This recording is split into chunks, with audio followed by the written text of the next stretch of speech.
25 years ago, we hired this guy from Hodunk, Aberdeen, South Dakota. And for him to come in here and achieve the things that he's achieved for this school, you know, the things that he's accomplished, he must have been sent from God.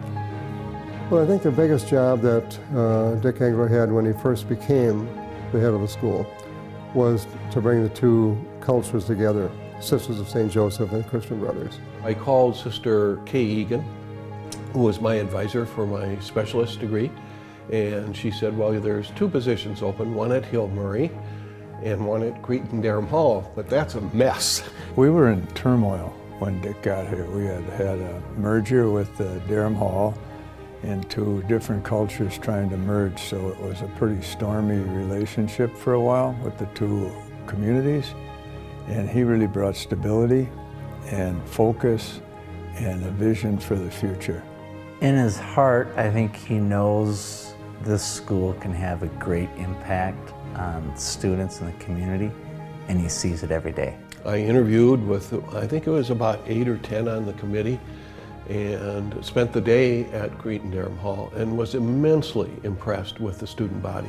It was very important for Dick to have us come up with our own mission statement. He didn't tell us our mission statement. He empowered the teachers and the community to come up with what is our mission and what are our values. We truly followed the vision statement of the brothers and the sisters through the development of our mission statement and the 7 values: Catholic, academic, leadership, service, equity, diversity, community. That's known by parents and teachers and students alike. He loves the kids, and I think he's just driven by the values of the brothers and the sisters.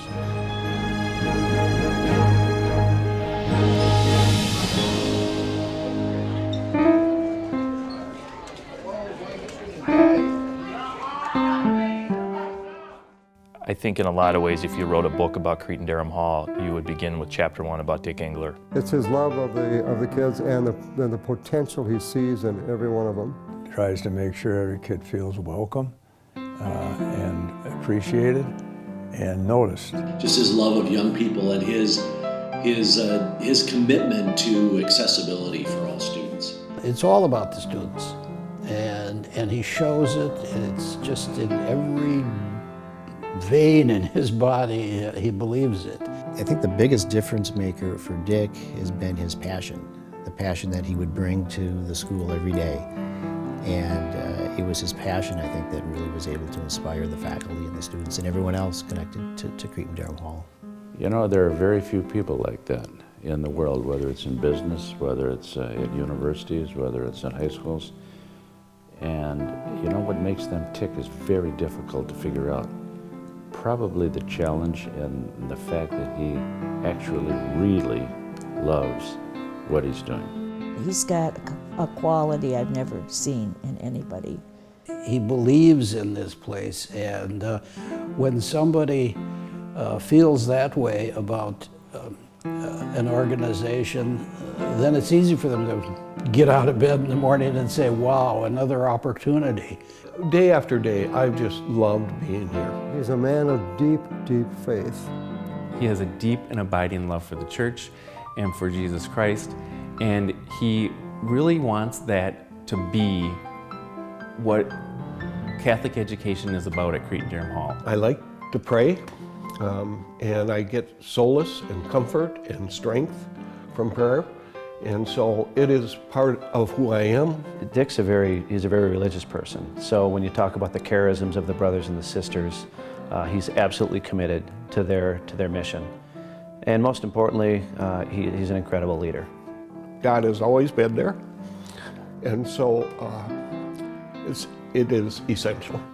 What I'm going to really miss most about Dick Engler is our opportunity to pray together every morning. We meet every morning at 7:15 in the school chapel, and he's the first face I see usually when I open the door, and that's been a beautiful blessing to me as an individual. I know it is to this school community. Dick is a man of great integrity and high ideals.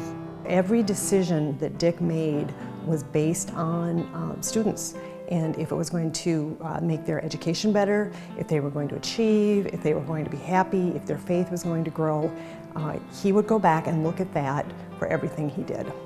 number one, we become more diverse. Number two, I would say we're maniacally focused on social justice.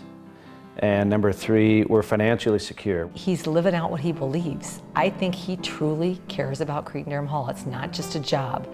This is where his home is. This is the place he wants to make it a fantastic school, and he believes in it. He believes in his faculty, and he sure lets you know that. I think he's a visionary. I think he's extremely bright. I would never tell him this, except now that he's leaving, I can tell him. But he can grasp a problem, figure out a solution, and then implement it. What drives Dick Engler, in my mind, is the continued pursuit of excellence. He's an energy field walking around the school. He really cares about people, and he cares about Cretin-Derham Hall, so every day, and he's a little hyper. He's ADD for sure. Dick is hysterically funny and funny to be with. He has wonderful idiosyncrasies that we love to mock, and he takes that very well. That energy that he has, he's brought it to bear on all the things that come across his desk. One of Dick's greatest assets is his ability to be humble and laugh at himself. I do want the CDH community to know how special a school they have. This school is phenomenal. I wish you the very best. Thank you for being my good friend. I love you. I always will, and I certainly hope you'll be just a phone call away if I need any help. I would wish for Dick that he enjoy this next chapter in his life, and at the same time to embrace whatever new opportunities God chooses to send his way. The Sisters of St. Joseph are grateful, applaud and celebrate you, and wish you a multitude of blessings as you enter your retirement years. I hope that he can spend a lot of time as a loving grandfather with his kids. And on a personal note, I just want to say, Dick, thank you so much for all you've done for Cretin-Derham Hall and for the Midwest District of the Christian Brothers. He looked at me and he goes, well, you won't be here very long. You're probably only going to be here a couple years and you'll leave. And I thought that was a funny thing to say, and I want to let him know I'm still here. I like to use the word refirement. Just kind of turn the fire of your heart and the energies of your heart towards something else, something new.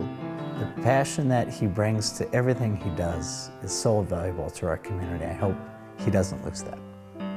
It's kind of easy to sit back and say, well, we'll always be great, but you won't be. The moment you say that, you're going to start slipping. So it's constant pursuit of excellence. I will miss the day-to-day interaction with Dick. He's somebody that I really trust, and when I need an opinion on something, and it may not be the opinion I want, but when I need to talk to somebody, Dick is the first person I go to. I guess I'd wish for Bridget good luck. A lot of things I'm doing, I realize it's the last time that I'll be able to do this, and so I've decided to not think about retirement yet, but rather to enjoy this year. I would like to thank Dick for his commitment to Cretin-Derham Hall and for 25 years of hard work. The whole place, it just seems to sing. Bridget and I will be together, and I know I'll be busy and I'll be happy. We're really blessed to have Dick here, and good luck, Dick. I appreciate your leadership. He's one heap good guy.